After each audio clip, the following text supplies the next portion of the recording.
Hello students, हमारे YouTube channel अभिनव career point में आप सभी का स्वागत है। इसमें हम लोग इतिहास में मध्यकालीन इतिहास का अध्ययन कर रहे हैं और मध्यकालीन इतिहास में इसमें हम लोग दिल्ली सल्तनत के गुलाम वंश का अध्ययन कर रहे हैं। और गुलाम वंश में भी हम लोग कहीं ना कहीं गयासुद्दीन तुगलक, मोहम्मद बिन तुगलक, फिरोज शाह तुगलक, जो तीन सबसे प्रसिद्ध शासक हुए किसमें, तुगलक वंश में, इन तीनों शासकों के बारे में, उनकी नीतियों को, उनके कार्यों को हम लोग पढ़ चुके हैं।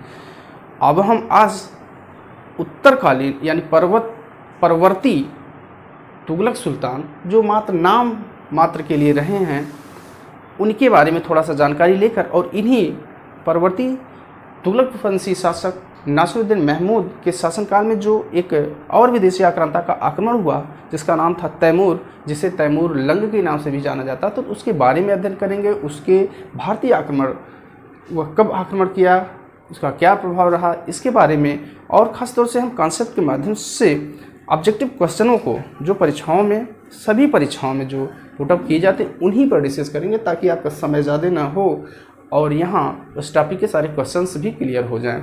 तो देर न करते हुए हम लोग चलते हैं परवर्ती तुगलक शासक। तुगलक शासकों में जो अंतिम थे, फिरोज शाह तुगलक के बाद के जो शासक थे, ये मात्र नाम मात्र के थे। चाहे वो गयासुद्दीन तुगलक शाह हो, अबू बकर शाह हो, नासिरुद्दीन महमूद हो, सिकंदर शाह हो, तो ये सभी मात्र नाम मात्र के शासक थे। कुछ वर्षों से, कुछ महीनों तक ही सुल्तान रहे हैं। तो फिरोज शाह तुगलक की नीतियों के कारण ही कहीं ना कहीं तुगलक साम्राज्य का पतन हुआ। उसने जागीरदारी व्यवस्था को प्रारंभ कर दिया था, कुलीन वर्ग को उसने प्रश्रय दिया था, अमीर वर्ग को उसने प्रश्रय दिया था। जो मोहम्मद बिन तुगलक ने नीतियां लागू की थी, उसकी उलट ही इसने नीतियां लागू की। इसलिए कहीं ना कहीं तुगलक वंश का पतन हुआ। इन सारी चीज़ों का वर्णन, इन सारी चीज़ों पर डिस्कस हमने फिरोज शाह तुगलक वाली वीडियो में किया हुआ है। तो जो लोग नए हों वो चैनल को सब्सक्राइब करें, लाइक करें, शेयर करें। और अगर इसके पूर्व की वीडियो को देखना चाहें तो हमारे प्लेलिस्ट में जाकर के आप उस वीडियो को देख सकते हैं। तो हम लोग परवर्ती तुगलक शासक जो 1388 से कहीं ना कहीं 1413 या 1414 तक माना जाता, चूँकि 1414 में ही शैल वंश की स्थापना होती है, इसलिए कहीं कहीं टाइमिंग को 1413 तक माना जाता है, कहीं कहीं 1412 तक माना जाता है और कहीं 1388 से जो 1414 तक का समय है वो परवर्ती तुगलक शासकों के समय का है। तो जब फिरोज शाह तुगलक वृद्ध हो चुका था, वह काफ़ी उम्र होने के बाद ही सुल्तान भी बना था, तो उसने सबसे पहले अपने पुत्र फतेह खां को अपना उत्तराधिकारी घोषित किया। किस पुत्र को? फतेह खां को अपना उत्तराधिकारी घोषित किया और इसने शासक बनने से इनकार कर दिया। चूँकि फिरोज शाह के जो पुत्र थे वो बहुत ही विलासी थे, आलसी थे, किसी प्रकार के गुणों से परिपूर्ण नहीं थे, तो ये भी सुल्तान बनने से इनकार कर दिया। इसके बाद इसने अपने पुत्र जफर खां को अपना उत्तराधिकारी घोषित किया, लेकिन जफर खां भी सुल्तान बनने से, सिंहासनारोहण करवाने से, राज्याभिषेक करवाने से इनकार कर दिया और अपना एक सूबा, छोटा सा सूबा लेकर के अपने मस्त रहा।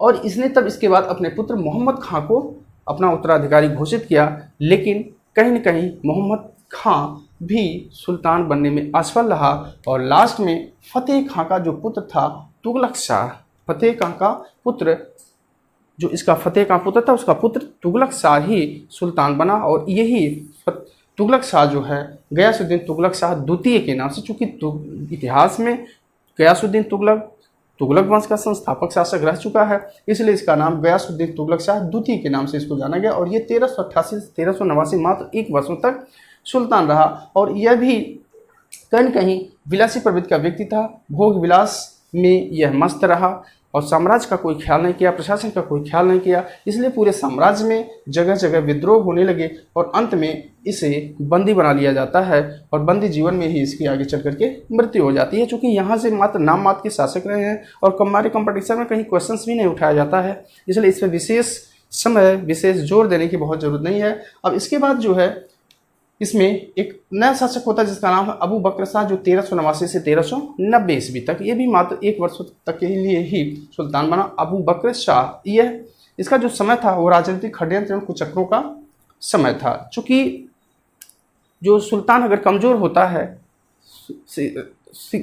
सुल्तान को उत्तराधिकारी घोषित किया जा रहा है लेकिन ये सुल्तान बनने से इनकार कर रहे थे, इसलिए कहीं ना कहीं यह प्रदर्शित हो रहा है कि सुल्तान बहुत ही कमज़ोर हैं। तो ये इसके समय में साम्राज्य में विद्रोह हुआ, यह भोग विलास में व्यस्त था और इसका परिणाम हुआ कि अबू बकर शाह तक आते आते राजनीतिक षड्यंत्र एवं कुचक्र का सिलसिला जो चल पड़ा, जो सिलसिला एक बार रजिया की मृत्यु के बाद चल पड़ता है, वही सिलसिला कहीं न कहीं यहाँ उत्तरकालीन तुगलक शासकों के समय में भी चल पड़ता है। और अबू बकर शाह का जो समय है राजनीतिक षड्यंत्र कुचक्रों का था, और इसने भी इन राजनीतिक षड्यंत्र और कुचक्रों का मुकाबला करता हुआ, संघर्ष करता हुआ अंत में इसे भी अमरोहा में बंदी गृह में डाल दिया जाता है, यानी बंदी गृह में बंदी जीवन के रूप में, जैसा कि ये गयासुद्दीन तुगलक शाह द्वितीय के साथ हुआ, वही हालात कहीं ना कहीं अबू बकर शाह के साथ हुआ।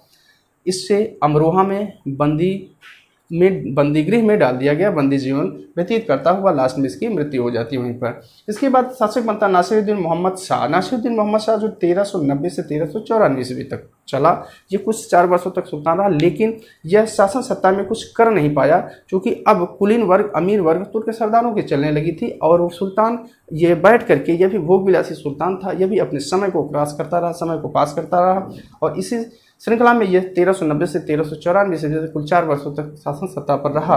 लेकिन हो क्या रहा था, इसी समय इसके पूरे साम्राज्य में, यानी तुगलक कालीन जो एक विस्तृत साम्राज्य था, जो मोहम्मद बिन तुगलक के समय कुल 23 प्रांत हुआ करते थे, सबसे विस्तृत साम्राज्य हुआ करता था पूरे दिल्ली सल्तनत में, उसमें कहीं ना कहीं अब धीरे धीरे विद्रोह हो रहे थे, सभी राज्य अपने को स्वतंत्र करते जा रहे थे।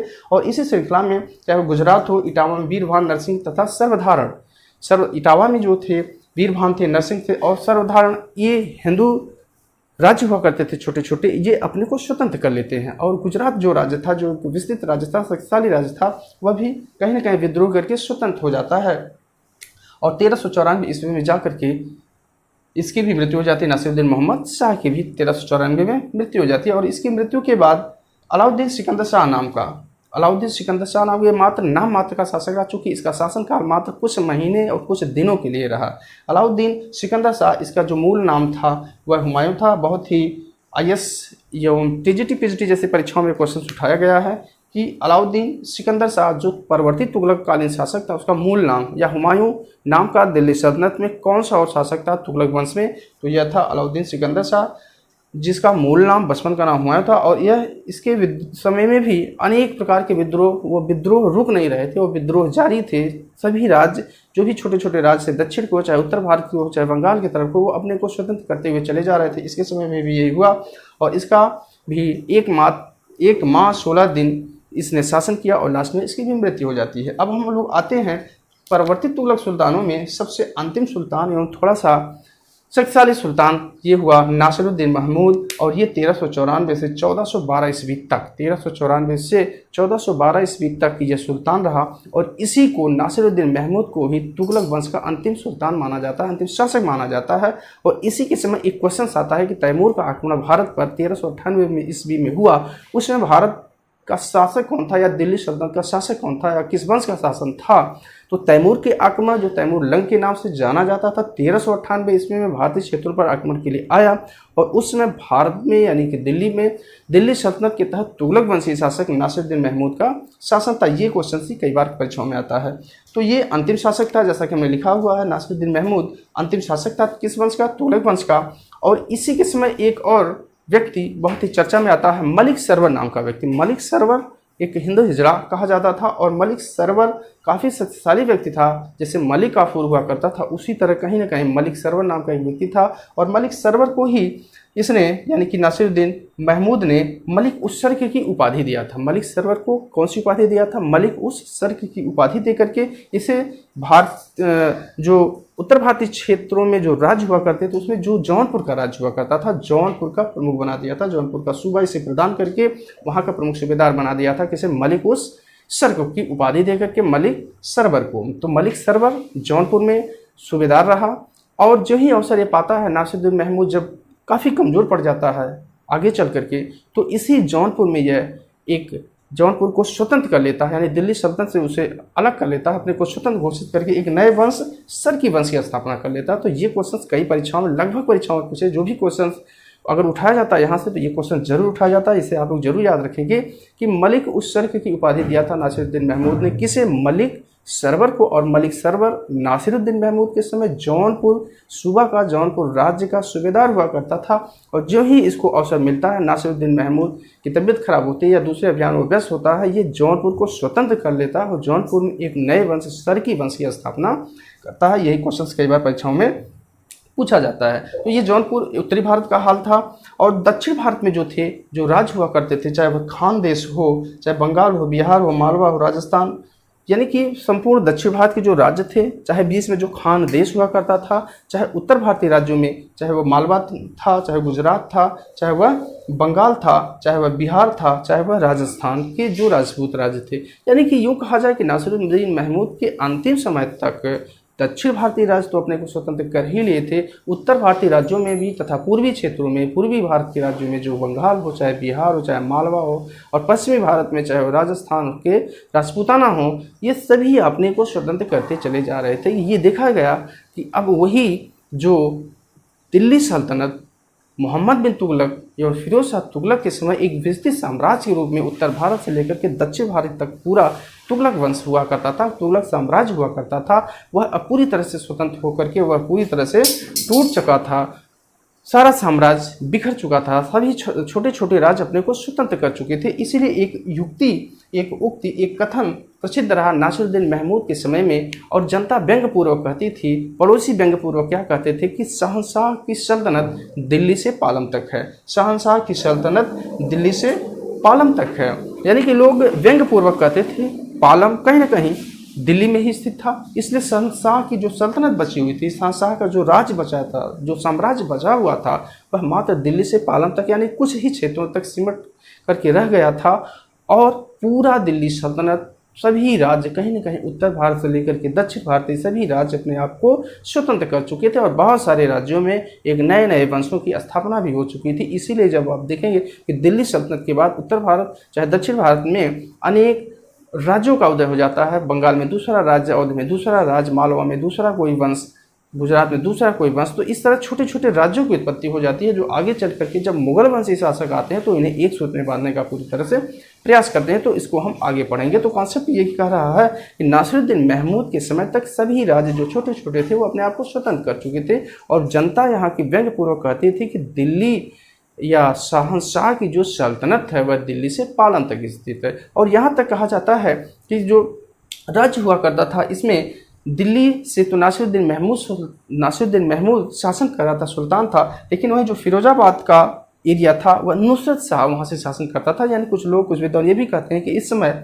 शासन सत्ता इतनी कमजोर हो गई थी कि दो सुल्तान हुआ करते थे, दिल्ली में नासिरुद्दीन महमूद हुआ करता था और फिरोजाबाद में नुसरत शाह शासन कर रहा था। और इसी के समय 1398 ईस्वी में इसकी बची खुशी शक्ति को, बची खुशी इसके राज्य को एक आक्रमणकारी के द्वारा आक्रमण किया जाता है और पूरी तरह से तुगलक वंश छिन्न भिन्न हो जाता है, जिससे तैमूर का आक्रमण 1398 ईस्वी में होता है। और ये नासिरुद्दीन महमूद तैमूर के आक्रमण का सामना तो करता है, लेकिन युद्धभूमि में पराजित होकर के दिल्ली को छोड़ करके भाग जाता है, और तैमूर दूसरी तरफ संपूर्ण दिल्ली को लूटपाट का आदेश दे देता है। तो ये परवर्ती तुगलक शासकों के बारे में 1388, 1413 या 1414 तक के जो परवर्ती शासक, जो नाम मात्र के शासक थे, उनके बारे में थोड़ा सा था, जो जिसमें खास तौर से नासिरुद्दीन महमूद से कुछ क्वेश्चन उठाए जाते हैं। अब हम लोग देखेंगे इसी के समय जो 1398 ईस्वी में आक्रमणता आया था, जो विदेशी आक्रमण हुआ था, तैमूर इसको तैमूर लंग के नाम से भी जाना जाता था, चूँकि अभियानों में, आक्रमणों में, सैन्य अभियानों में, लड़ाइयों में लड़ते हुए इसका एक पैर कट गया था, एक ही पैर, यानी कि ये लंग था, लंगड़ा था, इसलिए इसे तैमूर लंग भी कहा गया। तो इसके बारे में थोड़ा सा इसके बचपन से लेकर के इसके अभियानों तक हम लोग देखेंगे। तो तैमूर जो था, खासतौर से इसके आक्रमण से लेकर के क्वेश्चन उठाए जाते हैं। 1398 ईस्वी में इसने भारत पर आक्रमण किया और 1399 ईस्वी में यहाँ से लौट करके गया था। तो इसका जन्म जो था वो 1336 ईस्वी में ट्रांस ऑक्सियाना के कैश नामक स्थान पर हुआ था। इसे भी हम लोग जान लेंगे, क्योंकि कंपटीशन की दुनिया है, इस कंपटीशन में क्वेश्चन कहाँ से उठा लेगा, किस तरह से उठा लेगा, कुछ कहा नहीं जा सकता है। अभी तक तो तैमूर के आक्रमण से ही क्वेश्चन उठाया जाता, लेकिन आने वाले समय में हो सकता है इसकी पृष्ठभूमि से, इसके बचपन से, इसके बाकी जीवन से क्वेश्चन उठाया जा सकता है। खासतौर से अगर ज़्यादा नहीं तो किसी भी शासक के जन्म स्थान, जन्म से क्वेश्चन उठा लिए जाते हैं। तो इसका जन्म जो है 1336 ईस्वी में ट्रांसऑक्सियाना जो मध्य एशिया का क्षेत्र हुआ करता था, इसी क्षेत्रों में इसका जो पिता हुआ करता था मलिक अमीर तुर्कगई या मलिक तुर्गई, अमीर तुर्गई के नाम से यह प्रसिद्ध था। वहाँ पर यह सूबेदार हुआ करता था, जागीरदार हुआ करता था। तो ट्रांसएक्सियाना के कैच नामक स्थान पर यह स्थान बड़ा इंपॉर्टेंट था। एक परीक्षा में पूछा गया यूपीटी प्लस की कौन सा स्थान था, तो ट्रांसएक्सियाना या मध्य एशिया का कैच नामक स्थान हुआ करता था। 1336 ईस्वी में तैमूर का वहीं पर जन्म हुआ था। अब ये किस नस्ल का, तुर्की के वर्षाल नस्ल, तुर्की की एक नस्ल होती थी जिसे बरशाल नस्ल कहा जाता था, उसी नस्ल में इसका जन्म हुआ था। इसका जो पिता था वो अमीर तुर्कगई वह इसी ट्रांसएक्सियाना के क्षेत्रों में एक जागीरदार होता था, एक छोटी सी जागीर का प्रमुख होता था, जागीरदार हुआ करता था। अब हम देखेंगे 1369 ईस्वी में इसके पिता यानी कि उसकी जो जागीर थी वह कहीं न कहीं ट्रांसएक्सियाना के समरकंद नामक क्षेत्रों में होती थी। और 1369 ईस्वी में आगे चल करके समरकंद का ये जो जागीरदार था, इसका पिता, इसकी मृत्यु हो जाती थी, यानी अमीर तुर्कगई की मृत्यु हो जाती है। और आगे चल करके 1369 ईस्वी में ही यह समरकंद का शासक बनता। कौन? तैमूर लंग, यानी कि तैमूर 1369 ईस्वी में समरकंद का सुल्तान बनता, शासक बनता है। अब इसको पूरी तरह से अपनी प्रतिभा को निखारने का अवसर मिल जाता है, चूँकि इसके अंदर सैनिक प्रतिभा, राजनीतिज्ञ और धनलिप्सा, यानी कि इसका जो विचार था, इसकी जो नीति थी, इसका जो वैचारिक मत था, उसमें ये था धनलिप्सा और राजनीतिक यानी साम्राज्यवादी। एक तरह से साम्राज्यवादी व्यक्ति था, धनलिप्सा इसके अंदर थी, लेकिन उसके साथ ही साथ सैनिक प्रतिभा के गुणों से संपन्न था, यानी कि सेनापतित्व का गुण, सेनानायक का गुण और एक युग कुशल सुल्तान का गुण भी इसमें विद्यमान था। चूँकि इसके अंदर अगर सेनापतित्व का गुण है तो कहीं न कहीं साम्राज्यवादी भावना इसके अंदर आई और यह राजनीतिज्ञ बनता गया। एक विस्तृत साम्राज्य को स्थापित करने का इसने पूरी तरह से प्रयास किया और उसी के साथ साथ अगर यह विस्तृत साम्राज्य स्थापित करना चाह रहा है, राजनीतिज्ञ बनना चाह रहा, तो कहीं न कहीं विस्तृत साम्राज्य के लिए एक बड़ी सेना चाहिए और बड़ी सेना के लिए धन चाहिए। तो धन लिप्सा यानी कि धन को प्राप्त करने की इच्छा इसके अंदर थी, यानी कि एक तरफ से सैनिक प्रतिभा से युक्त था, साम्राज्यवादी था, और दूसरी तरफ धन लिप्सा थी, यानी कि जगह जगह लूट करके वहाँ से धन प्राप्त करता और अपने साम्राज्य का विस्तार करता हुआ आगे बढ़ता चला जा रहा था। और इसी तरह देखा गया कि जब भी यह सुल्तान बनता है तो इसका पूरा साम्राज्य ईरान, अफगानिस्तान, सीरिया और कुर्दिस्तान, अफगानिस्तान, ईरान, सीरिया और कुर्दिस्तान के पूरे क्षेत्रों में इसका साम्राज्य विस्तृत हो चुका था। और उसी समय यह भारत की धन संपदा से पूरी तरह से सुना था, भारत के बारे में सुना था और भारत की राजनीतिक गतिविधियों के बारे में भी इसे पूरा ज्ञान मिल चुका था कि यहाँ के शासक अब एक दूसरे के विरोधी हो गए हैं, सभी छोटे छोटे राज्य अपने को स्वतंत्र कर चुके हैं और उत्तरवर्ती तुगलक सुल्तान काफ़ी कमज़ोर हैं। और इन्हीं स्थितियों का फायदा उठाते हुए इसका साम्राज्य भारतीय राज्यों से मिलता जा रहा था और भारतीय धन संपदा को यह लूटने का मन बनाता है, योजनाएं बनाता है। और इसका जो उद्देश्य था विशाल साम्राज्य व धन था। जैसे कि हमने बताया कि संपूर्ण इसका जो उद्देश्य रहा शुरू से वह एक विस्तृत साम्राज्य की स्थापना करना और विस्तृत साम्राज्य के लिए धन को प्राप्त करने के लिए ही इसने भारत पर आक्रमण किया। कभी कभी पूछा जाता है कि तैमूर के आक्रमण का भारतीय क्षेत्रों पर आक्रमण करने का उद्देश्य क्या रहा था, तो उद्देश्य इसका जो था विस्तृत साम्राज्य की स्थापना के साथ साथ धन की प्राप्ति करना था। तो आगे चल कर के ये पूछा जाता है इसके डेट को लेकर के कि ये भारत के लिए रवाना कब हुआ, जब भारत पे पहुंचा कब। दो डेटें होती हैं। अप्रैल 1398 ईस्वी में भारतीय क्षेत्रों पर आक्रमण के लिए, भारतीय क्षेत्रों की लूट के लिए यह रवाना हुआ था। वो डेट थी अप्रैल 1398 ईस्वी में। और एक नदी के नाम को पूछा जाता है इसके आक्रमण से जोड़ करके, झेलम नदी, यानी कि किस नदी को पार करके यह भारतीय राज्यों में प्रवेश किया था, तो वो थी झेलम नदी। और झेलम नदी को पार करते ही तुलंबा या तालमी पर यह अधिकार कर लेता था। तुलंबा या तालमी भारतीय क्षेत्र हुआ करता था और उस समय यह झेलम नदी को पार करके तुलंबा या तालमी नामक क्षेत्र पर यह अधिकार कर लेता है और आगे चल करके भटनेर के जो शासक होते हैं दुलचांद, उनको युद्ध में पराजित कर देता है। सैनिक झड़प होती है दोनों के बीच और भटनेर के दुलचांद जो शासक होते हैं वो फिर तैमूर के सामने आत्मसमर्पण कर देते हैं। और 11 दिसंबर 1398 ईस्वी को आगे चल करके, यानी कि भटनेर के शासक को पराजित करने के उपरांत आगे चूँकि वह अपने देश से अप्रैल में चला था और नदी को पार करता हुआ बीच के जो छोटे छोटे राज्य, छोटे छोटे शासक थे, उन्हें पराजित करता हुआ यह दिसंबर में, यानी कि 11 दिसंबर 1398 ईस्वी को दिल्ली में पहुंचता। यह डेट काफ़ी कभी पूछी जाती है कि तैमूर, IAS और PC जैसी परीक्षाओं में इस डेट को पूछा गया है कि तैमूर भारत में कब प्रवेश किया, भारत में दिल्ली में कब पहुँचा, कब भारत के लिए वो चला। तो इसकी अलग अलग डेटें हैं। तो 11 दिसंबर 1398 ईस्वी को यह दिल्ली में पहुँचता है और दिल्ली का जो परवर्ती शासक तुगलक वंशी है नासिरुद्दीन महमूद है, तो दिल्ली में जब ये पहुंचता है तो इसकी सेना यानी तैमूर की सेना और जो तुगलक वंशी शासक का नासिरुद्दीन महमूद, जो कि वो दिल्ली का सुल्तान था, इसलिए नासिरुद्दीन महमूद की सेना और तैमूर की सेना के बीच एक लंबा युद्ध होता है। इस युद्ध में चूँकि बहुत ही कमज़ोर शासक होता है नासिरुद्दीन महमूद, युद्ध तो लड़ता है लेकिन कहीं ना कहीं युद्ध में पराजित होता है और दिल्ली को ही छोड़ करके भाग जाता है। और दूसरी तरफ अब तैमूर लंग को पूरी तरह से अवसर मिल जाता है और यह अब स्वच्छंद हो जाता है, इसे कोई रोकने वाला नहीं होता है और ये अपनी सेना को, अपने लोगों को, पूरी दिल्ली को लूटने का आदेश दे देता है, मारपीट करने का, लोगों की हत्याएं करने का, धन प्राप्त करने का, मंदिरों को नष्ट करने का, इस प्रकार का ये आदेश दे देता है। यानी कहा जाता है, विद्वानों का कहना है कि अनेक मंदिरों को ये लूटा, मंदिरों से धन संपदा को प्राप्त किया तथा दिल्ली की जनता के लोगों को इस्लाम धर्म में परिवर्तित करने के लिए जोर भी देता है और इसके लिए यह जो इस्लाम धर्म ग्रहण नहीं करता उसके लिए यह कत्लेआम का आदेश भी दे देता है। तो कहा जाता है विद्वानों के अनुसार कि तैमूर के लोगों ने 15 दिनों तक दिल्ली में कत्लेआम और धन लूट यानी कि लूटपाट और कत्लेआम के कार्य 15 दिनों तक करते रहे। कहा गया कि बहुत सारे लोगों की हत्याएं कर दी गई और बहुत सारे मंदिरों से, बहुत सारे राज्यों से, बहुत सारी उनके किलों से धन संपदा को लूट करके यह तैमूर स्वदेश को ले जाता है। और आगे चल करके 1399 ईस्वी में फिरोजाबाद, मेरठ, हरिद्वार तथा कांगड़ा जम्मू होता है।